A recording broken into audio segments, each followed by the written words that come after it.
Magandang araw sa lahat. Narito na naman tayo sa ating channel. Papakita natin patuloy ang ating paggawa sa ating naunang video ng ating ginawang L300 45.6 L300 FB na ating palitan yung kanyang crankshaft bearing at saka yung piston connecting rod bearing. At ating puntahan ngayon yung ating ginagawang sasakyan. So dito lumapit na ang ating alagang aso. So dito natin ngayon ito dito na tayo sa ilalim. Okay guys, babalik na naman tayo sa medyo mahirap. Ito yung ating gagamitin ngayon, yung cross bearing, dahil ito ay talagang masyadong mahirap tanggalin. So wala tayong tagahawak ng camera. Ito yung ating tatanggalin guys. Ito yung ano. Kaya dahil sa walang taghawak ng camera, ilagay ko lang ito sa ito sa ilalim. Siguro makikita naman yan dito. Ayan. Saka tanggalin natin ito dahil ito ay mahirap talaga ito. So yan, medyo ikutin natin lang sa kabila. Medyo matigas, mahigpit kasi yung nagamitan kasi ito ng torque wrench. Ito ating matatanggal ito.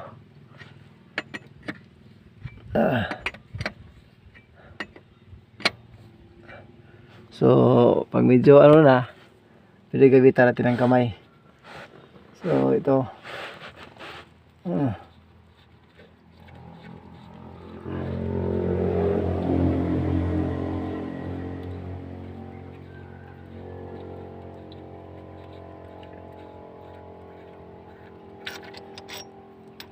dito sa kabila.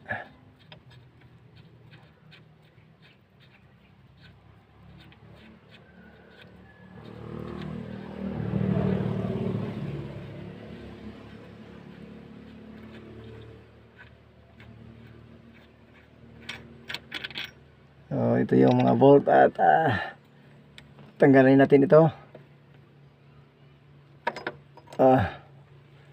So ito na guys, natanggal na yung yung sa lower part ng isang crankshaft bearing.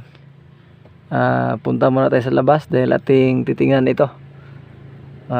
Hindi tayo dito sa kasi hindi masyadong makita dahil wala kasing hawak sa camera ito. Kaya medyo dito punta tayo sa labas. Okay.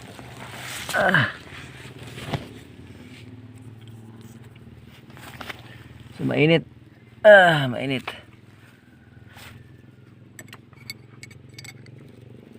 Hanap tayo ng medyo hindi masyadong mainit.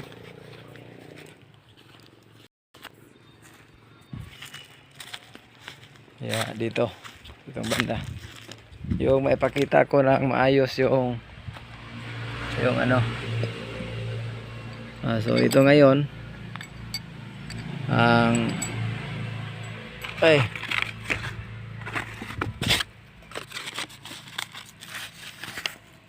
ito.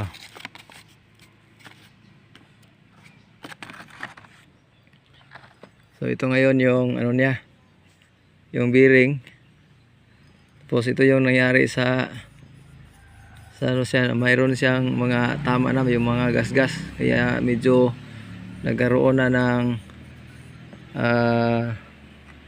friction. So ano na siya, magaspang na.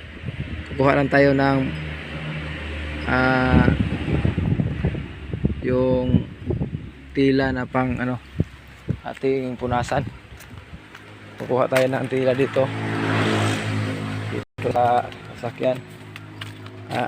Pasensya na guys dahil wala tayong kasama dito.